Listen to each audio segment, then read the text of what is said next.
гарсан байгаа.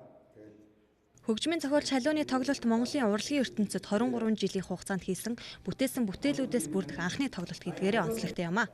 Түүний дотоод ертөнц хөгжмийн хил мэдрэмжийг үзэгчдэд хамгийн ойр хүртэх энэхүү тоглолтыг Монголын рок pop хөгжмийн урлагийн шилдэг уран бүтээлчид, хөгжимчид, зохион байгуулалтын өргөн баг бүрэлдэхүүн ажиллаж байгаа юм. Тоглолтод харанг, камертон, номин таст, жаргал сайхан, ариуна зэрэг манай улсын нэр төлөөлөгчид оролцож аядуугаа өргөх юм байна. халууны ганц онцлог бол өөрөө дуу зохиохоос гадна хүмүүсийн хийсэн бүтээснийг амлиулж дахин жигүүр оруулахаар бол энэ хөгжмийн найруулагч гэдэг бол тийм дуучиртай юм. Жишээлбэл нэг шалдан гэдэг бид нар бол шалдан гэж ярьдаг.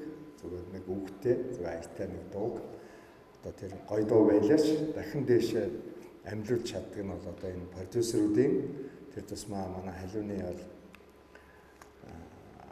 авиас чадварыг харуулдаг гэж бодож байна. Халуун бол Монголын рок pop урлаг, орчин цагийн урлагийг хөгжүүлэхэд түүний хөгжил цэцэглэлтэнд хөгжмийн найруулгаараа, хөгжмийн продюсераараа, бичлэгийн продюсераараа маш их үнцэнтэй хүн нэмрийг оруулсан ийм уран бүтээлч гэж боддгийг. Халууны ертөнц уран бүтээлийн тоглолтын продюсерээр Up Music Production, зохион байгуулагчаар Bros Records, тоглолтын найруулгыг On and Off Production ажиллаж байгаа юм. Манай улсын шилдэг дуучид, уран бүтээлчид оролцох энэхүү тоглолтоос үзэгчид хамгийн шинэлэг, шинэ мэдрэмжийг авна гэдгийг зохион байгуулагчдын зүгээс хэлсэн. Харин үзэгчдийг хөгжмийн зохиолч халуун өөрийнх нь ертөнцийг мэдрээсэй гэж хүсэж байна гэдгээ хэлсэн юм.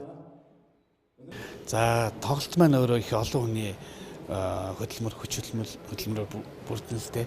Би өөрөө нэг тоглолтын зүгээр шалтгаан байх хэвээр. Миний тоглолт одоо ийм байх хэвээр, тийм байх хэвээр гэдэг нарийн бас ярьж болохгүй. Гэхдээ ерөнхийдөө хэлэхэд бол тоглолт маань өөрөө сэтгэл хөдлөмж байх хэвээр. Үзэгчдэд олон жил, олон сар тийм ээ тоглолт үзчихэд гэртээ очиод ярих юмтай тоглолт байх хэвээр. Энэ тайзан дээрээс ямар гоё юм болсон бэ те. Хөөх бараг халуунч бараг бүжгэлчлээ те. Тэр ариуна ямар гоё дуулаа.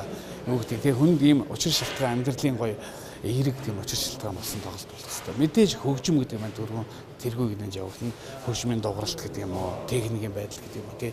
Бүх юм супер сайн хэмжээнд зохион байгуулагдана. Тэгээд ганцхан би хийж байгаа биш нөгөө энэхүү тоглолтын маань олон уран бүтээлчид хамтарч хийж байгаа учраас одоо мэргэжлийн уран бүтээлчтэй тэгэхээр хамтарсан маш том бүтээл одоо хойч ирээдүйд дуусгах тийм тоглолт болоосоо гэж боддог.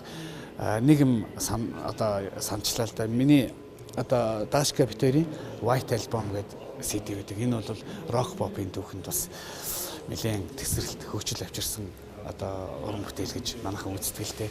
Энэ CD-ийнхаа тоглолтыг бид нар хийсэн. 2001 онд л үү дээ.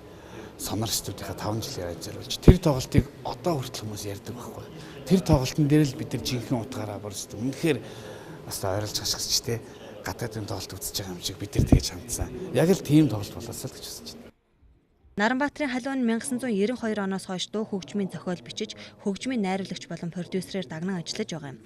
Анхны дуу бичлэгийн Сонор студийг үүсгэн байгуулсан, одоо Up Music Production-ы продюсерээр ажиллаж байгаа. 23 жилийн хугацаанд 100 гаруй дууны ая зохиож, 1000 гаруй дуу хөгжмийн найруулга, уран бүтээлчдийн бие даасан 50 гаруй цомог, кино жүжигийн 7 хөгжмийн зохиолыг бичжээ. Үзэгч та бүхэн халууны ертөнц тоглолтод хүрэлцэн ирж, манай улсын шилдэг уран бүтээлчдийн хамт хизээч мартагдашгүй нэгэн үчиг өнгөрүүлээрэй.